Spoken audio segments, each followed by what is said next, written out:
আসসালামু আলাইকুম ওরহমতুল্লাহ। আজ আলোচনা করব উসমানীয় সাম্রাজ্যের বজ্রপাত সুলতান প্রথম বায়েজিদের সম্পর্কে। ইতিহাস যখন নিজের পাতা উল্টায় তখন কিছু নাম সোনার অক্ষরে লেখা থাকে, আবার কিছু নাম থাকে ঝড়ের বেগে আসা বজ্রপাতের মতো। 1389 সাল, বলকান অঞ্চল তখন যুদ্ধের আগুনে জ্বলছে। উসমানীয় সাম্রাজ্যের সুলতান প্রথম মুরাদ কোসোভার ময়দানে শাহাদত বরণ করলেন। ঠিক সেই মুহূর্তে সিংহাসনের ভার কাঁধে নিলেন তার পুত্র বায়েজিদ। ইতিহাস তাকে চিনবে ইলদিরিম বা বজ্রপাত নামে। কিন্তু এই বজ্রপাত কি সাম্রাজ্যকে আলোকিত করবে, নাকি নিজের গর্জনেই হারিয়ে যাবে? সুলতান বায়েজিদ যখন সিংহাসনে বসেন তখন তার বয়স ছিল মাত্র 28। পিতার শাহাদতের খবর শুনে তিনি বিচলিত হননি, বরং স্থির লক্ষ্যে অটল ছিলেন। কিন্তু সাম্রাজ্যের সামনে তখন বড় সংকট। একদিকে শত্রু বেষ্টিত সীমানা, অন্যদিকে অভ্যন্তরীণ স্থিতিশীলতা রক্ষার চ্যালেঞ্জ।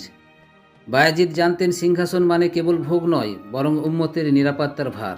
তিনি দায়িত্ব নিলেন বলকান থেকে আনাতোলিয়া পর্যন্ত পুরো সাম্রাজ্যকে একটি সুতোয় বাঁধার।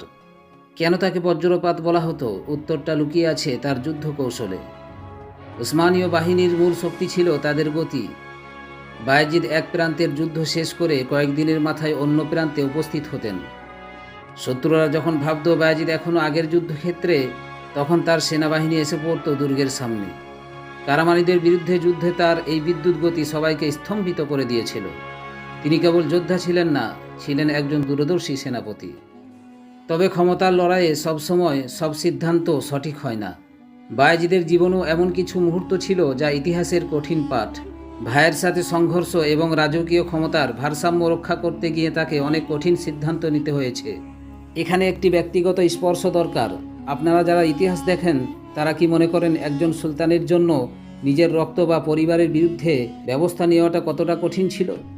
এটি কি কেবল নিষ্ঠুরতা, নাকি সাম্রাজ্যের স্বার্থে এক অনিবার্য ত্যাগ?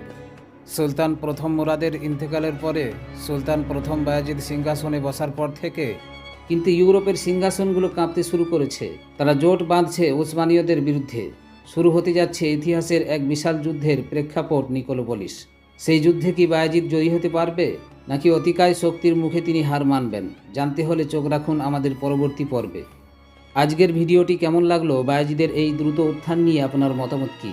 কমেন্টে জানান। আর যারা নতুন তারা এই চ্যানেলটিকে সাবস্ক্রাইব করে বেল আইকনটি চেপে ধরে রাখুন, যাতে পরবর্তী পর্ব মিস না হয়।